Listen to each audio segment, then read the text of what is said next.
what is this pesky little fella that's popping up in my yard this year, and what's good to get rid of it? Thanks. And this is from Jimmy. Well, Mr. Jimmy, guess what Mr. Tom has here for us to see? What do you have there, Mr. Tom? I have a sample yeah, of the pesky poana. little fella, right? And that's what this is, poana. Uh-huh. And you can see it's what you got. Yeah. And it is probably the most noxious winter weed in the South. Right. Especially around our house. Right. Grass weed. Yeah. And are people immune from it? Yeah, not really. This came from my backyard. Yeah. But one of the things I noticed, my neighbors and so forth, well manicured, well taken care of lawn that's nice and thick, you do not have poana. Nor do you get it in Zoysia grass, where I find that most of it shows up like in my backyard, where the grass is short and thin. It's a different type of grass than I got in my front. I have to control it. But you find that yards that do not have, what I say, good weed control habits, it's going to be loaded with poana. Right. And now there are different products you can use for it. Excuse me.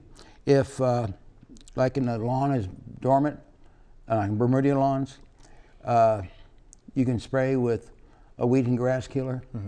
And I always say in the wintertime, if it's green, it's a weed. Around here anyway. Right. And that's pretty effective. Right. But make sure it's dormant. But your lawn's got to be dead dormant. Right.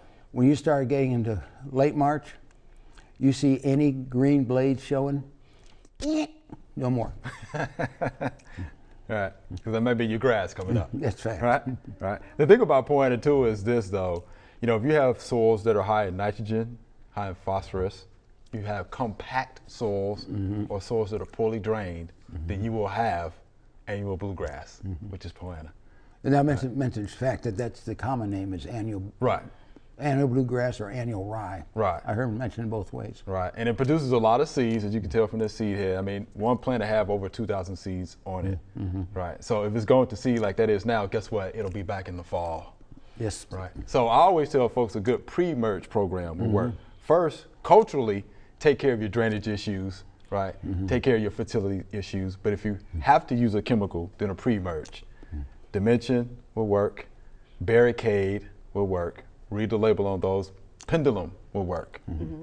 Pre-emerge, before the weed gets up, before the weed germinates. It will help. That would help. I use it too.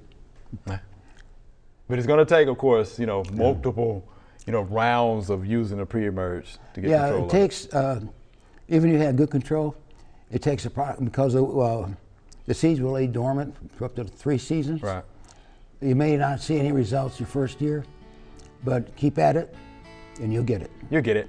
So keep at it, Mr. Jimmy. And I'll tell you what, the soils have been so saturated, you can easily pull them up. I mean, that helps as well. Thanks for watching the video. We hope you enjoyed. To subscribe, click below.